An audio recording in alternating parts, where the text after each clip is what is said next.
मरीज बनकर पहुंची एसडीएम, इलाज के नाम पर चल रहे खतरनाक खेल का ऐसा खुलासा जिसने पूरे इलाके को हिला कर रख दिया। आयुर्वेद के नाम पर दी जा रही थी मिलावटी दवाएं, लेकिन जैसे जैसे छापा आगे बढ़ा सामने आने लगी और भी खौफनाक सच्चाइयां। क्लिनिक के अंदर से निकला जहर, तमंचा और 12 सिंगा के सींग। आखिर कौन है ये डॉक्टर और कितना बड़ा है इसका काला नेटवर्क? दवा के नाम पर जहर, इलाज के बहाने खेली जा रही थी जान से जंग। और जब मरीज बनकर पहुंची एसडीएम तो खुल गया ऐसा राज जिसने पूरे सिस्टम को हिला दिया। उत्तराखंड के उधम सिंह नगर जिले के दिनेशपुर से एक ऐसी सनसनीखेज वारदात सामने आई है जिसने भरोसे, इलाज और इंसानियत तीनों पर सवाल खड़े कर दिए। यहाँ एक कथित डॉक्टर लोगों की बीमारी नहीं बल्कि उनकी जिंदगी के साथ खिलवाड़ कर रहा था।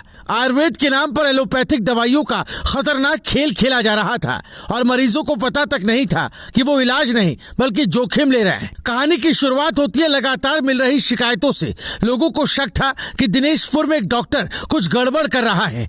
मामला पहुंचा जिलाधिकारी नितिन सिंह भदौरिया तक और फिर जो प्लान बना वो किसी फिल्मी स्टिंग ऑपरेशन से कम नहीं था। गदरपुर के उप जिलाधिकारी ऋचा सिंह ने खुद मोर्चा संभाला। उन्होंने वर्दी नहीं बल्कि एक मरीज का रूप चुना। शुगर की बीमारी का बहाना बनाकर वो सीधे उस कथित डॉक्टर के क्लिनिक में पहुंची। अब सोचिए, एक अधिकारी अपनी पहचान छुपाकर अपनी ही जान जोखिम में डालकर एक फर्जी डॉक्टर के सामने बैठी है और वहीं से शुरू होता है इस बड़े फर्जीवाड़े का पर्दाफाश। जैसे ही आरोपी ने दवा दी, जांच में खुलासा हुआ कि आयुर्वेदिक दवा नहीं बल्कि एलोपैथिक शुगर की दवाओं का मिला जुला जाल है। यानी जो मरीज प्राकृतिक इलाज के भरोसे आ रहे थे उन्हें बिना जानकारी के केमिकल दवाएं दी जा रही थी। ये सिर्फ धोखाधड़ी नहीं थी, ये सीधा सीधा लोगों की सेहत के साथ खिलवाड़ था। एक ऐसा खेल जिसमें मरीज भरोसा कर रहे थे और बदले में उन्हें मिल रहा था खतरा। खुलासे के बाद प्रशासन ने बिना देर किए संयुक्त छापेमारी की। पुलिस, ड्रग इंस्पेक्टर, आयुर्वेदिक विभाग और जीएसटी टीम सब एक साथ मौके पर पहुंचे और जो मिला उसने सबको चौंका दिया। मौके से बरामद हुई भारी मात्रा में आयुर्वेदिक दवाओं के पैकेट, करीब 60,000 एलोपैथिक शुगर की गोलियां, विटामिन डी की दवाएं, खाली पैकेट और दवाओं को पीसने की मशीनें। यानी पूरा सेटअप तैयार था। नकली इलाज का फैक्ट्री मॉडल, जहां दवाएं बनती थी, पैक होती थी और फिर भोले भाले मरीजों तक पहुंचाई जाती थी। और जब छापेमारी और गहरी हुई तो मामला और खतरनाक हो गया। आरोपी के पास से मिला एक अवैध तमंचा और जिंदा कारतूस।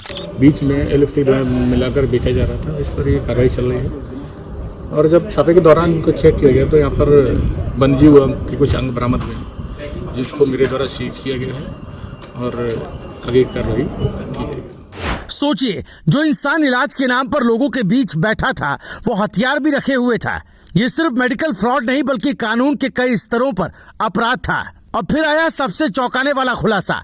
छापेमारी के दौरान बरामद हुए 12 सिंघा के सींग, यानी मामला वन्य जीव अपराध से भी जुड़ा। वन विभाग को तुरंत सूचना दी गई और वन्य जीव संरक्षण अधिनियम के तहत भी केस दर्ज कर लिया गया। अब ये केस सिर्फ एक फर्जी डॉक्टर का नहीं रहा बल्कि ये बन चुका है मेडिकल फ्रॉड, अवैध हथियार और वन्य जीव अपराध का खतरनाक गठजोड़। अधिकारियों के मुताबिक आरोपी का नेटवर्क काफी बड़ा था। वो अपनी दवाएं सिर्फ स्थानीय स्तर पर नहीं बल्कि देश के अलग अलग हिस्सों और यहाँ तक कि विदेशों तक भेज रहा था। यानी ये खेल छोटे क्लिनिक से शुरू होकर एक बड़े रैकेट में बदल चुका था। और सबसे डराने वाली बात, करीब 100 से 200 लोग इस दवा का सेवन कर चुके हैं। प्रशासन ने ऐसे सभी लोगों से अपील की है कि तुरंत इस दवा का सेवन बंद करें और नजदीकी स्वास्थ्य केंद्र में जाकर जांच कराएं।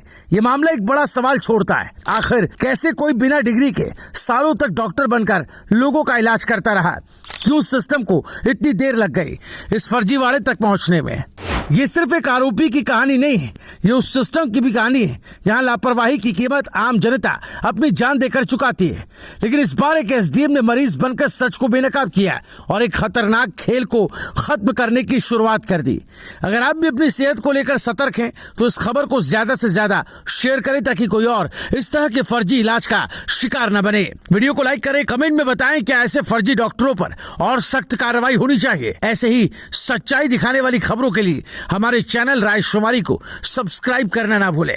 Bureau report, रायशुमारी।